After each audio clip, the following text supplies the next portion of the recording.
Hello and welcome to Spirit Pig. This is the show that explores how to live a fulfilled life. I'm Duncan CJ and today I'm talking with Marci Shimoff. Marci is a #1 New York Times best-selling author, a world-renowned transformational teacher and an expert on happiness, success and unconditional love. Her books include the bestsellers Love for No Reason, Happy for No Reason, and 6 titles in the phenomenally successful Chicken Soup for the Soul series. And her books have sold more than, I had to read this number twice, 15 million copies worldwide. And they've been translated in 33 languages and have topped all the major bestseller lists and have been on the New York Times bestseller list for a total of 118 weeks. Marci is one of the best-selling female nonfiction authors of all time and is the host of the national PBS television special Happy for No Reason, and is a featured teacher in the international film and book sensation The Secret. And that's actually where I saw you for the very first time. It was about 10 years ago when I was 19. And yeah, Marci has inspired millions and millions of people all around the world and is dedicated to helping people live more empowered, joy-filled and happy lives. So Marci, hello and welcome to Spirit Pig. Thank you, Duncan. It's so great to be here with you.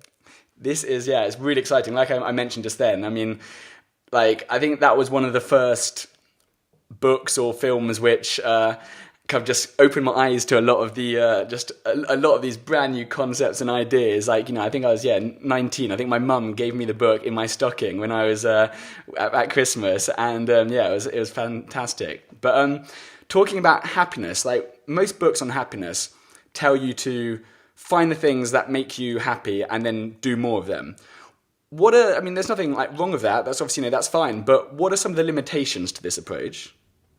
So I call that being happy for good reason. Okay. Let me have all these things that are working in my life so that I can be happy. And as you said, there's nothing wrong with it except that it's conditional.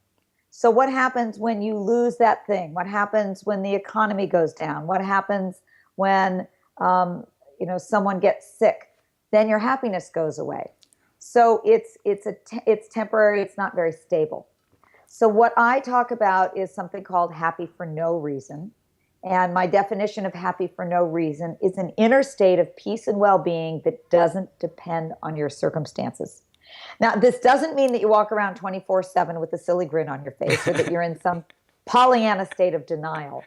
But what it does mean is that you're going to feel the challenges of life. You might feel sad. You're going to feel grief if someone passes away. You'll feel angry or frustrated. But there still is an inner backdrop of peace and well-being so that you bounce back more quickly, you're more resilient, and your happiness isn't dependent on this thing. So many of us are trying to kind of run around and make our lives be a certain way, control our lives so that they look just so, and then we'll be happy. I call it the I'll be happier when syndrome. I'll be happier when I make more money, or I'll be happier when I have a better job, or I'll be happier when I'm married, or I'll be happier when I'm divorced, or the ever popular I'll be happier when I lose 20 pounds. And that's not real happiness. That's, happy because, but as I said, it's not what we really want more deeply. Yeah, and one thing I found really interesting was hearing you speak about this idea of which a happiness set point, and I'd never heard of that before. Could you maybe explain what you mean by a happiness set point? Absolutely, and to me, this was the most important research I found. There's this fabulous growing field of research on happiness, or some people refer to it as positive psychology, the field of positive psychology, and to me, the most eye-opening piece of research is that we all have a happiness set point, and it's like a thermostat setting. And no matter what happens to you, whether it's good or bad, you will tend to hover around your happiness set point or thermostat setting unless you do something consciously to change it. So, for example, if you win the lottery, and most people think, well, that would be it. All I'd have to do is win the lottery, and I would really be happy. Well, you would be happier for a few months. But it's been found that within about a year of winning the lottery, people return to their original happiness set point. And surprisingly, the same is true of people who have tragedies happen. Generally, within about a year, they return to their original happiness set point. So the set point is truly the key. And here's how the set point is determined. It's 50% genetic. It's in your genes. You're born with it. It's 10% and only 10% your circumstances. Such a tiny piece of the pie is your circumstances. The other 40% is your habits of thoughts and behavior. And that's the piece that you can really do something about to raise your happiness set point. And I'm going to take it a step further and say that there are some progressive scientists in the field of epigenetics. Dr. Bruce Lipton, you may have heard of, he wrote The Biology of Belief. Some progressive scientists will say that even your genetic piece, that 50% that's the DNA, that can be influenced by changing your habits, which means to me that up to 90% of your happiness set point can be changed by changing your habits. And I've found that there are 21 main happiness habits that people can change to raise their happiness set point. And I'll tell you, I'm the perfect guinea pig for this. I did all of this because I was not happy. I had everything I thought I needed in life. I'd set 5 goals for myself when I was in my 20s. And I thought, if I get these 5 goals, that's all I'll need to be happy. And Duncan, can I share with you what those five, Yeah, I'd love, five I'd love goals you to. are? I think that people will relate to these. So I wanted a successful career helping people. I wanted a great husband or life partner, fabulous friends, a comfortable home, and the equivalent of Halle Berry's body. And I thought, if I get those 5, that's it. I will be happy. And I'll tell you, I had a major awakening experience in my life in June of 1998. And I had all 5 of those working. I don't have Halle Berry's body, but I have a healthy body. So that was good.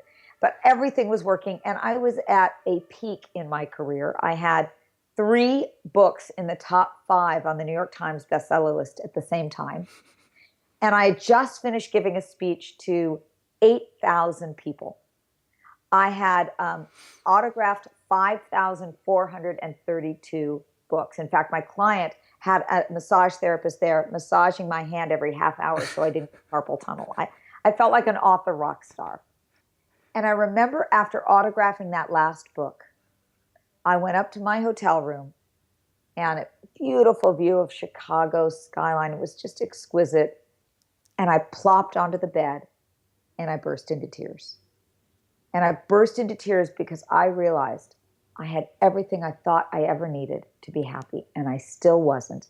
And I could no longer fool myself into thinking that just the next thing was going to do it. And I think that so many of us feel like, oh, just the next thing. And the science is showing that we soon become acclimated to just that next thing that we get.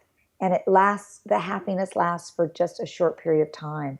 So truly, what I decided at that moment in my life was, I am going to find out what it takes deeply, truly to be happier. And that's when I started doing all this research. I interviewed hundreds of people who are deeply happy. I did all the scientific research, and I found out that it is actually quite simple. Anyone can do it. And I would say, if you were giving me a grade in happiness back then, I would have gotten about a D+. I was almost failing. And I would say that now I'm an A. There's always work. I'm always working on it, but it really works. And I've shared this now with thousands of people, and it really works. I love that, because it's so, that's hugely optimistic, because it means that, we've got control, that, we can do something about it. It's not like, this is our lot, it's genes or it's genetics. Like, yes, that's part of it, but you can take those practical steps, you can learn, and actually, I love that. And one thing that's really interesting when we're talking about the set points was, I think when you're writing your next book, like Love for No Reason, you realize that actually the same thing applied. We also have a love set point, don't we? It's exactly the same thing. Most of us are looking for love in all the wrong places, which is anywhere out here. And I talk about love for no reason. Similar to happy for no reason is it's an inner state of peace and it's an inner state of love that doesn't depend on a person or a circumstance or a situation. And just like happiness, we all have a love set point. And people are everybody wants to find love. I want to find the right person, the perfect person to love me just right.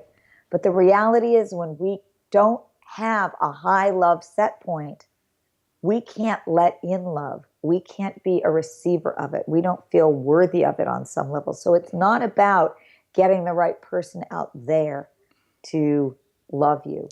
It's about raising your love set point so that you are better able to give and receive love.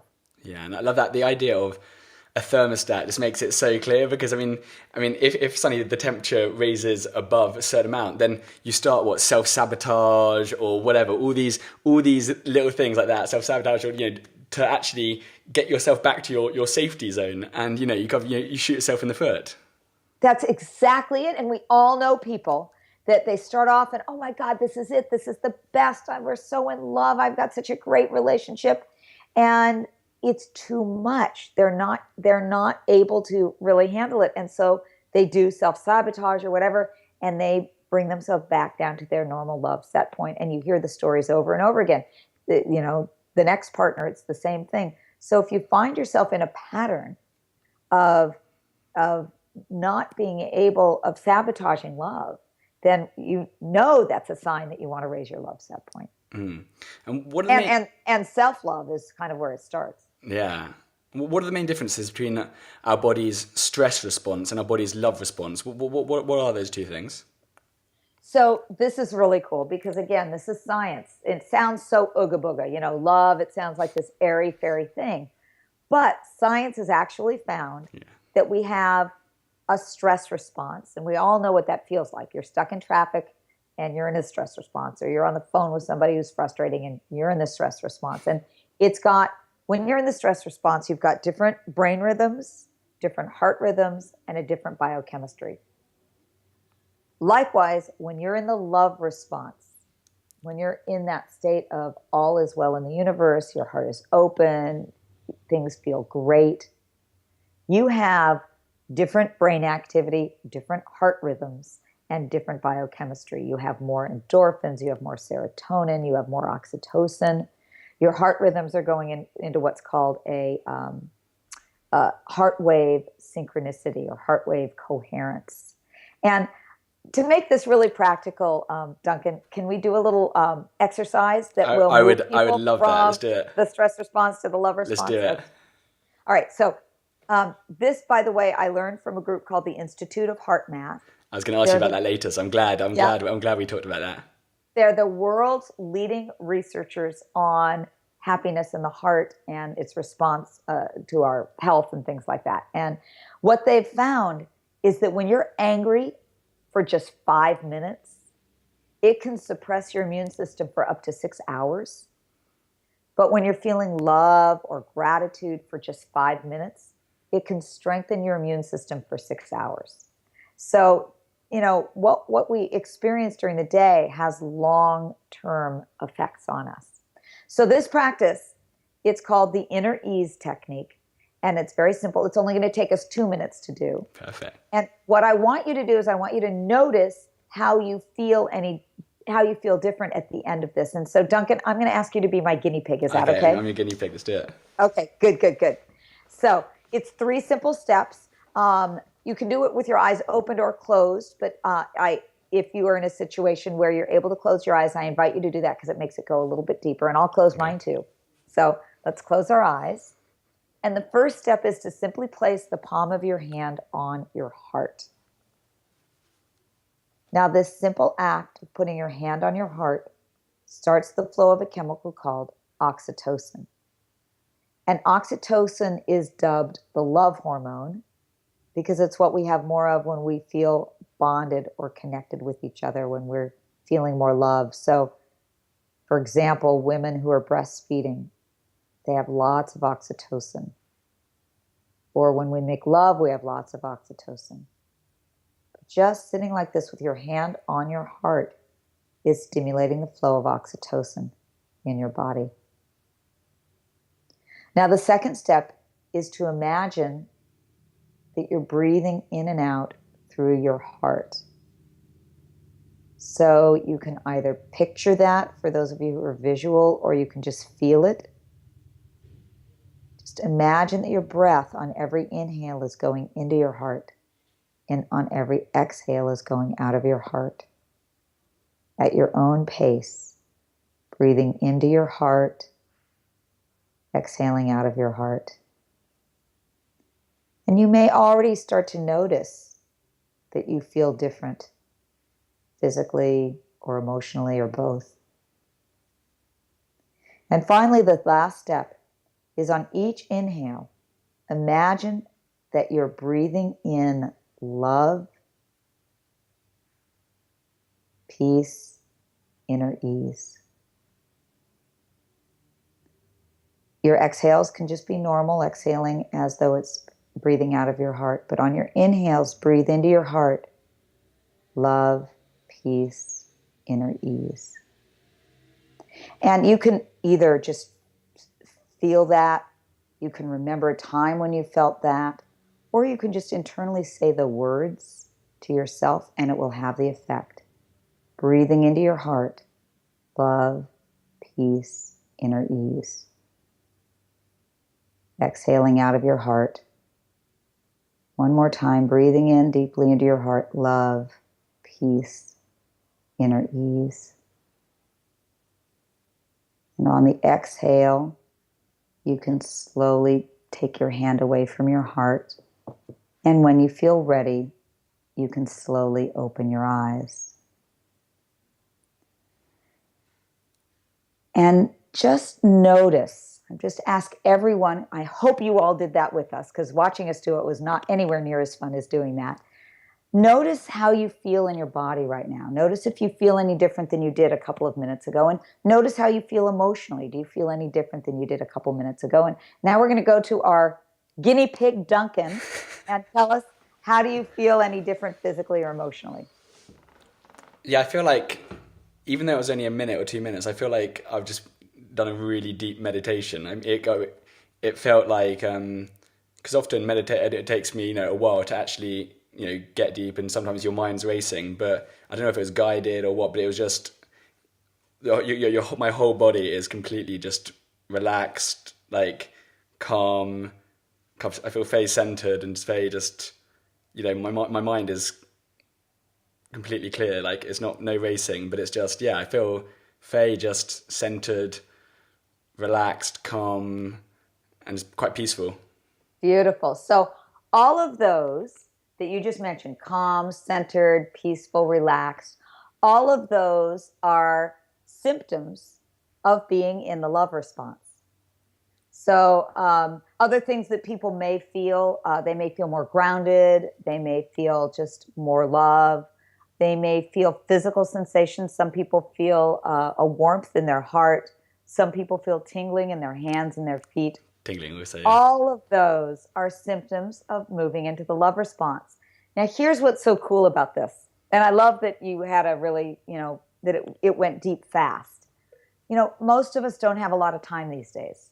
And what I recommend with this, doing this once is just a nice experience. It's not going to make any difference in your life. But here's what can make a difference in your life.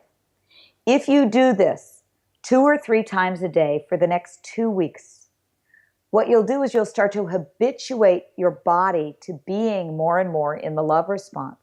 So it becomes more like your default state, more where you live. And what I love about this is that you can do this anywhere. You can do this, as I said, with your eyes open. I do this while I'm standing in line at the grocery store. And I just stand there like that. Nobody knows what I'm doing. And I stand there and I just breathe in and out of my heart. And I breathe in love, peace, and inner ease. Nobody knows, as I said, what I'm doing. I do it while I'm sitting on the phone talking to people. And what it does is it gets you in the habit of being in the love response. Now, that seems ridiculously simple. It seems like, how could that make any difference in my life? And what I ask people to do is, don't take my word for it. Use your own life as an experiment. Try it out and see what happens. And I bet that in a couple of weeks, you'll start to notice that you're living more and more in the love response. I love that. Thanks for that. Yeah. We'll be there like every day. We'll be like, oh, crazy guys in the park again. Easy. Amazing. But yeah, that reminded me of a quote which I saw that you wrote, had on your website, which is fantastic. You said, by Emmett Fox, if only you could love enough, you'd be the happiest and most powerful being in the universe. Brilliant quote. It is a brilliant quote by Emmett Fox, and it's true. You know, love is, I believe it's the truth of who we are. I believe that love is our essence and that our purpose in life is to remove the blocks to experiencing that truth of who we are. And that's a universal purpose. And what's so nice about it is it's not our job to, we don't need to add on to our life. We don't need to um, create this love. It's already there. All we need to do is remove what's blocking us from experiencing that truth. And that's in everybody. You know, I just think that people who are, you can think of the most, what we would call the most angry or hateful people in the world. And the reality is they're just the least in touch with the truth of who they are. Mm. What is sort of the main barriers or things in the way stopping people from feeling love for no reason? Yeah, love and happiness for no reason. So for some people, it's their thoughts. You know, we have the average person has 60,000 thoughts a day, and 80% of them are negative. 80? 80% God. for the average person. We inherited this. It's called the negativity bias. Psychologists call it the negativity bias. It's our tendency to focus on the negatives more than the positives and to remember them more. And we inherited that from our caveman ancestors who needed to really remember the negatives or they would die. But we no longer need that habit of holding on to the negatives. A dear friend of mine is a brilliant colleague named Rick Hansen. He wrote a fabulous book called Buddha's Brain. And Rick says, it's like our minds are like Velcro for the negative. The negatives just stick to us, but they're like Teflon for the positives. The positives slide off of us. And I'll give you an example. If you get 10 compliments in a day and one criticism, what do you remember at the end of the day? The one criticism. The one criticism. So happier people have just trained themselves to focus on the positives. They will remember the compliment and not the criticisms. And they will, really take them in, savor the positives.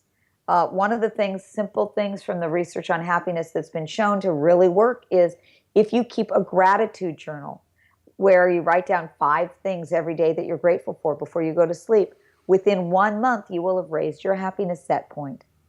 And it's simple things that really do make a difference. Yeah, I love that. And when writing Love for No Reason, I mean, I know that you personally, you were going through like your own trauma, like you were getting divorced, like your mother who you're very close to, like passed away, and like I think like serious on the job training. I think that was how you described it. Like, yeah, I mean, so on the one hand, I mean, you kind of just had to, yeah, like you said, like learn on the job, and was that pretty traumatic or? Well, it's interesting. There's kind of a saying or a wisdom for people who are writing or teaching, speaking, anything, that you better be careful what you pick because you will end up being tested in that. You know, we have to, I think that if you want to write about a topic or speak about a topic, it's because that's one of your life lessons. And so when I started writing Love for No Reason, as you said, within the first 4 months of writing that book, I had 3 dear friends pass away. My husband and I separated, and my mother passed away. And I thought, okay, this is the real test. Can I stay in a state of love even when things on the outside are falling apart? And it's not that I didn't go through, grief. Of course I did. It would not be human to not. But I was practicing all the things I was learning about love from all these love luminaries I was interviewing.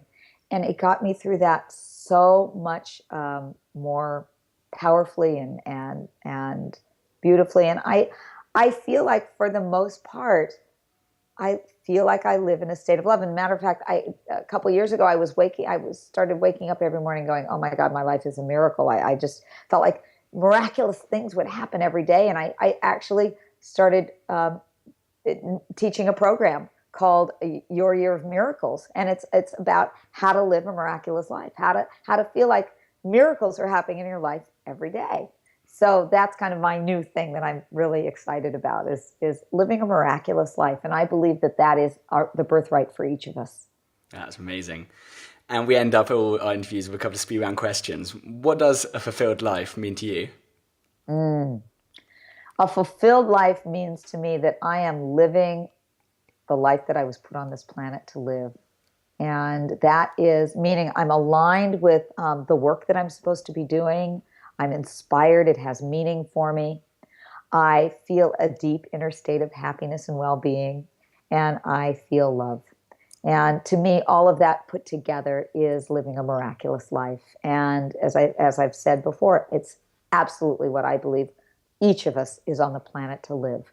That kind of life where you feel like you're in the flow, that amazing things are coming your way.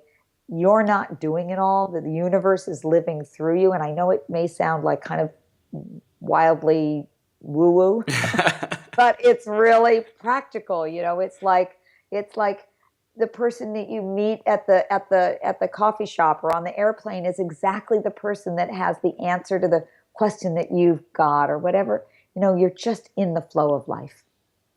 I love that. And what is one thing all our listeners can do today that will have a massive positive effect on their lives? I'm often asked the question, what's the one most important thing you can do to be happier or to live in a state of love? And I think that's similar to what you've just asked. And there are many things that I could say, but if I were to say the one most important thing that you can do to really propel yourself forward, it's forgiveness. Forgive. Forgive everything. Forgive. And forgiveness doesn't mean condoning. Forgiveness just means that you're freeing yourself from the burden of anger or resentment. And so that means forgive. The person can be gone. They can be dead. It doesn't matter. And some of it is self-forgiveness. And I will tell you my favorite forgiveness tool or technique that I use. There are lots of them out there, but my favorite one is so simple. It's called Ho'oponopono. And Duncan, it may be one you're familiar with. I'm going to just share it with everybody. I'd love you to. I want to be really practical. I want you to Brilliant. I'm liking it. Practical things. So you got a piece of paper and a pen. Write these down. Okay. Ho'oponopono. It's based on a Kahuna Hawaiian tradition, which is why there's all those O's and P's in it. You never have to be able to say the word Ho'oponopono. It's 4 phrases that you repeat internally in your heart. And they are, I'm sorry, please forgive me, thank you, I love you. And I'm going to say those again. I'm sorry, please forgive me, thank you, I love you. And it doesn't matter who's right, who's wrong. You just feel those phrases towards the person or situation that you have problems with, and also towards yourself. And do we have time for me to share a story about how I use this in my 100%. So I've used this a million times, but the time that was the most powerful and important to me was about almost 6 years ago, actually. And my sister and I had gotten in an argument, and we weren't talking. And this had never happened in our family, and it was really tense. And we went about 4 months without talking, and we had to, one morning, we all gathered to move our mother from our family home of 58 years to an assisted living apartment. And we were all getting together to unpack her things in her new apartment. And I was so nervous because it was the first time seeing my sister when we hadn't spoken. And I walked into the apartment, I hugged and kissed everybody hello except her.